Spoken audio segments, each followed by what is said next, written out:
sipina uke situkumbukira bwino. Ndeti linge 5 hapa. Pale awili pasogolo pano, atatu, anayi, 4 hapo pa second table. Tiambe kai 4 hapo wait. Microphone. Sorry? There was a proposal that we could just as well. Tifika kumeneko osadandaula. There will be ordered minute banga 4 about banga kumbuyo wende kumapita ukoko. Thank you. 2 minutes. Bikale fuso not commenting tingo kala fuso kuti aliyense apeze mwayo yankhula chifandi chimeta bwera kuno kuti aliyense yankhule ndipo tipeze information yoyenera kwa stakeholders, my duty bearers. Mine is just a straightforward question. Yeah. One, I expected that the presentation would have statistics in terms of the cases that we have had of violence. Madam IG, I thought before the presentation would have arrested some perpetrators who are here, but you didn't do that. But I think the bigger issue for me is the feeling that and primarily now I'm going to Jewa Futo Akuti and Hamaranga na police simumanga antu I mean ujita violence ngakai muwadziwa kozi mateka ndithi kuti kuli ma video akubanga sagireni mungamiro abanga uyo chwele chakuti munomo tikudziwa kuti pali makapeti awiri akulu IMCP ndi ya DPP timaziwa kuti abangaizi mina zikuchoka ku magulu awiriwa not my brother here the president mwina amabanga nawo komano the issue is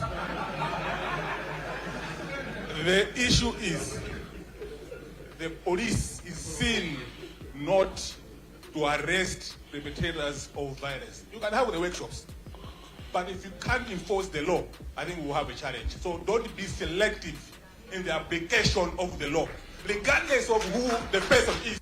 We want people to be arrested. We have had cases here in Nilande, we have had cases in Machinga, Mbowe, in Dowa. We want everyone to be arrested. So tell us, when are you going to arrest these individuals? Okay. Amenisa ngafuse galizwa abayamvega wina asa Ayankhidwe zina saka zumene abweza yawa. I think manani mkono yeah. Okay. As we commend the government for ensuring safety of persons with albinism in recent years, I had a question. We all know that 49% of all the albinism-related cases of violence occur during elections. So I wanted to understand from Malawi Police Service, how are you strategically prepared to reduce cases of violence against persons with albinism in Malawi? I also had another question. Yesterday, I went very early on. I wanted to understand from Malawi Electoral Commission, how inclusive so far is the electoral process for persons with disability in general? Thank you very much. Okay, I think with the first question, MPS will deal with. Make session was yesterday, but we'll find out whether they'll be ready to answer that question. I think there was a, yes, the next table. Yeah, I want to comment. Yeah, I want to commend the police for quite an elaborate presentation. Microphone is.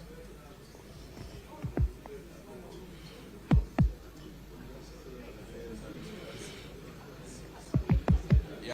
Saying I want to commend the Inspector General and the colleague for quite an elaborate presentation.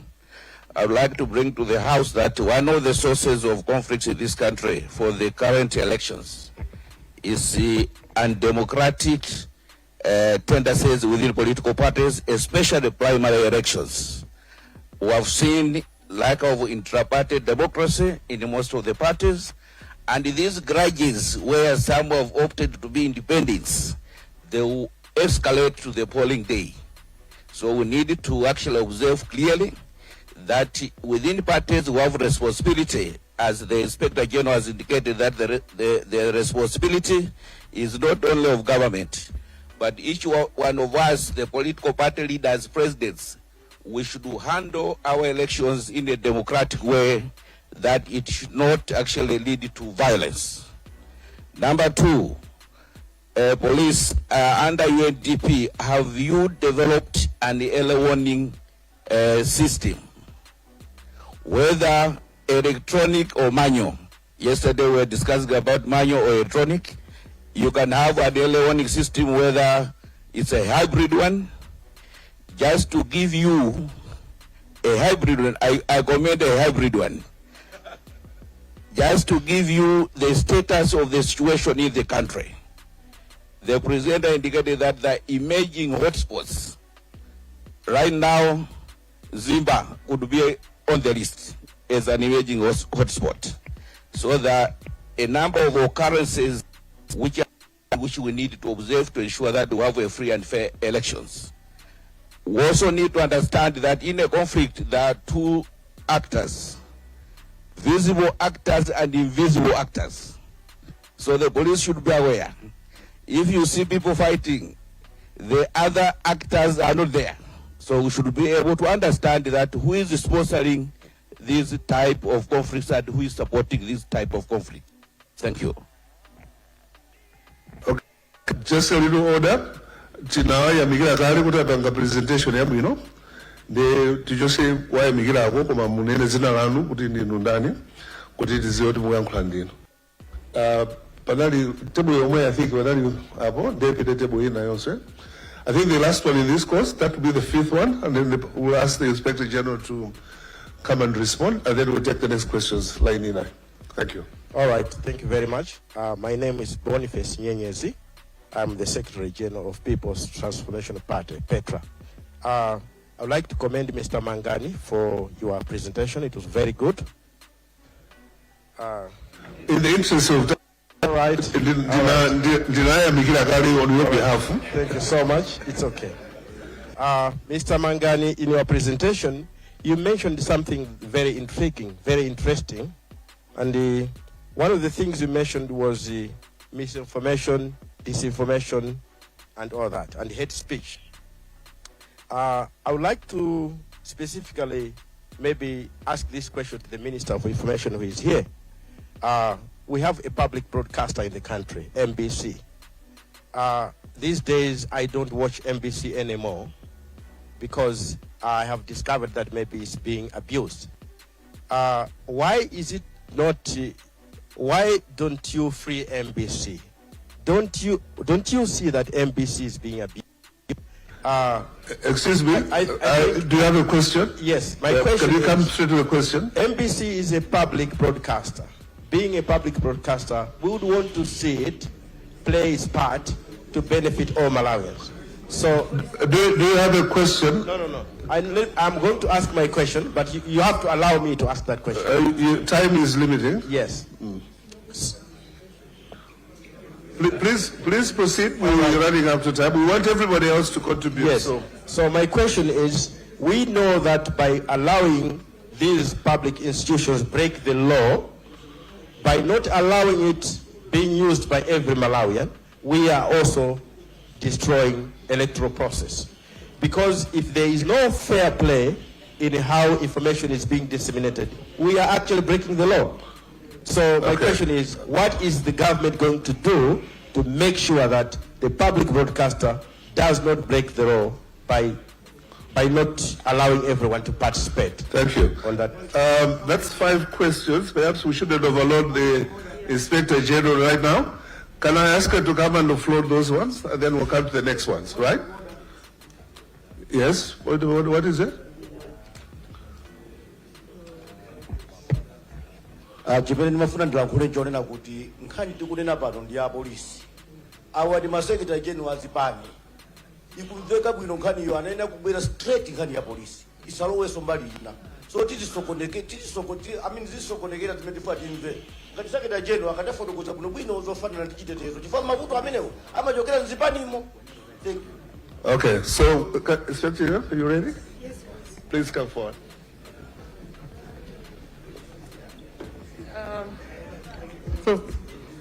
Thank you very much. First, let me acknowledge kuti polisi ya masiku ano ndimene makalira. Umapita pa station, kukapeza abambo ali nkamwana kakang'ono kufusa ati ndifuna polisi andiperekeze fwa mkazi wanga wathawa kunyumba. So the police in Malawi tackles everything and anything.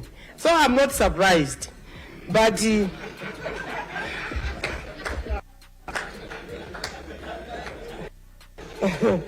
let me start responding. I will start with the issue that our brother Mr. Trapenz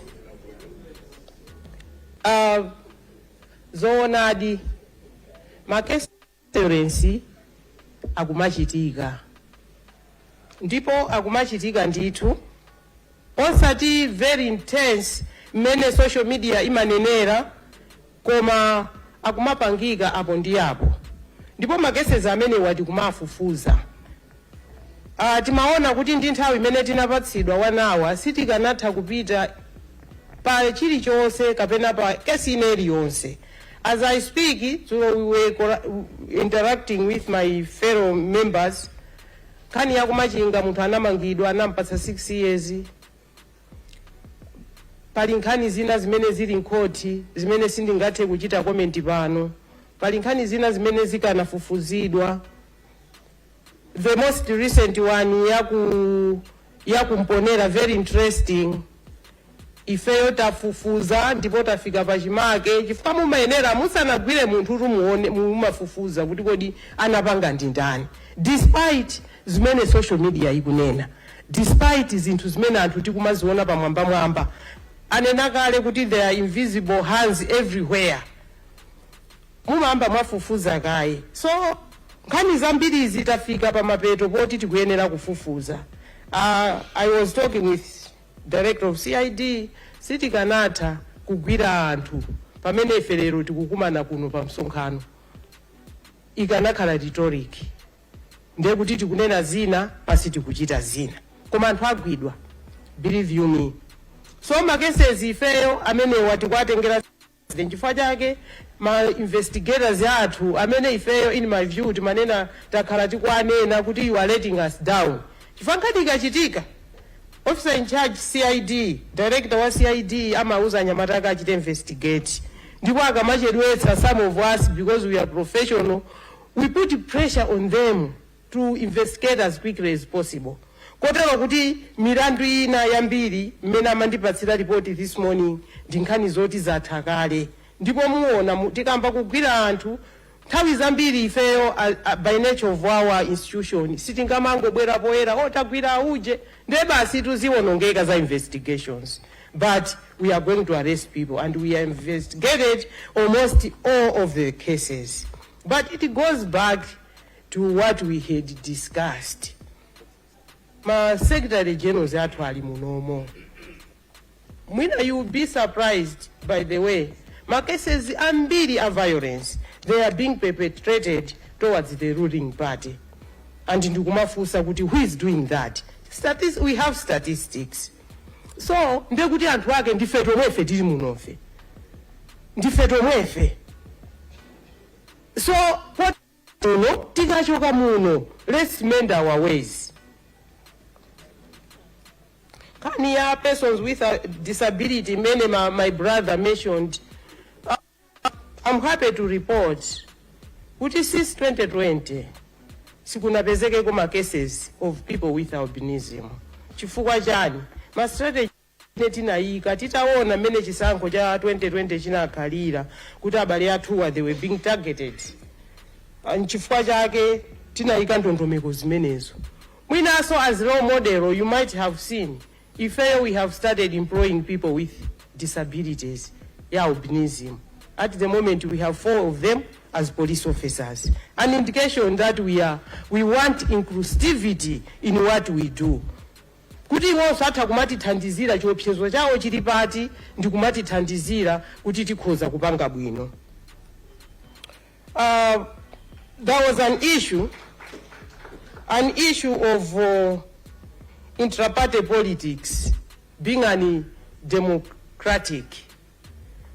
A very issue I must say, but ifeyo akatiuza kuti tikapanga my primaries, for example, kwakuti timatumiza anyamata athu to provide security in those areas, but where we have not been told kumakhala kovuta kuti anthu but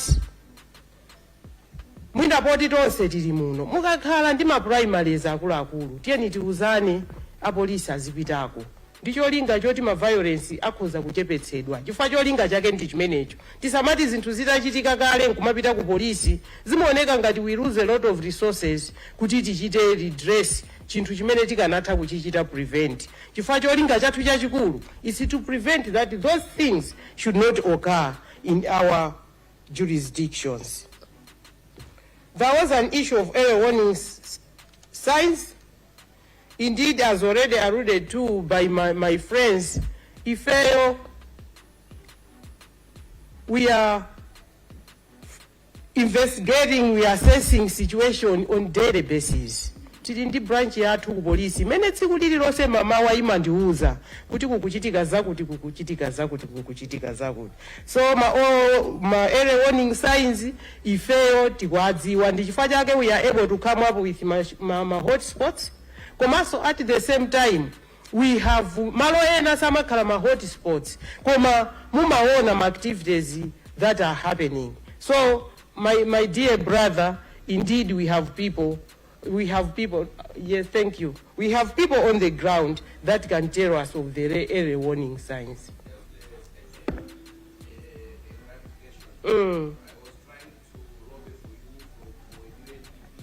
Okay. We have them. Yeah. They can use force to send messages to a control room, which can give even a map of Malawi indicating red, blue, green to indicate levels of violence. So, for your information. Yes.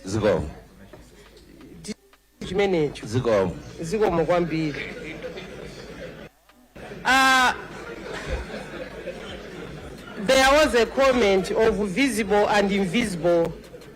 There was a comment on invisible actors. I want to agree with you that in everything that happens in this country, indeed there are visible and invisible actors. As a police entity in this country that is mandated to provide security to Malawians, we all know those. Ngakale muntu akanena kuti tienda ma demonstrations, if we go down ndikunena kuti who has sponsored these demonstrations? Invisible hand iyo ndiiti chifukwa anthu timangowaona anthu amene abwera kumsewu ndipo ma invisible amakhala anthu otchuka very influential with money and everything. They would not want to go pamsewu kumakapanga ma demonstrations. Amangochita sponsor ma demonstrations yacho osalola swanawo kuti apite kuma demonstrations nangasiwo wamemeza kale kuti kukaenda mwazi angalole kuti mwana wawo apite kumalo kokaenda mwazi ngati mukaona kuti iwowo ndi ma families yawo ndi ana awo azitsekera m'manyumba koma kutumiza ana anzawo kuti apite kuma demonstrations. We all know those invisible hands. Honorable Nyenyezi talked about misinformation, disinformation and hate speeches and use of MBC. I think on the last part of this, the use of MBC, I think people have taken note. The relevant authority, they have taken note. I would not want to waste my time in commenting on that. Command in enable some misinformation. If I got police, tikumafufuza anenapo ujenaja kuti pano pata ikwimitsa kwambiri cybercrime unit yathu. Woti olomukatumiza pa social media paja kamene mwatumiza inuko. Ife timakafufuza mpaka natimampeza amene wachita zimenezo. Nthawi zina anthu tayita napo kungofuna kwachenjeza chabe, nthawi zina anthu tawutsekutirapo milandu.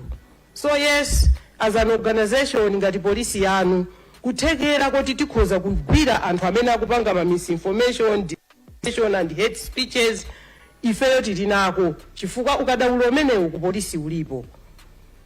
Sitinganene kuti tafika penipeni because we are subject to improvement. We shall continue to improve time and again. I hope I have exhausted the questions that were posed to me. Thank you very much. Thank you, Inspector. We take the next 5. So I said we'll exhaust this side and we go this way, right? That's the next table, 1, 2, 3. There are 3 sitting at the same place. Then the 4th, and then the 5th one there. That will exhaust this area, then we go that way. I will recognize you. Thank you. Ndikuganiza kuti takhala mu nyumba muno amalawi akudikira kuti amo komanso zoona pakutha pa zonse ulibe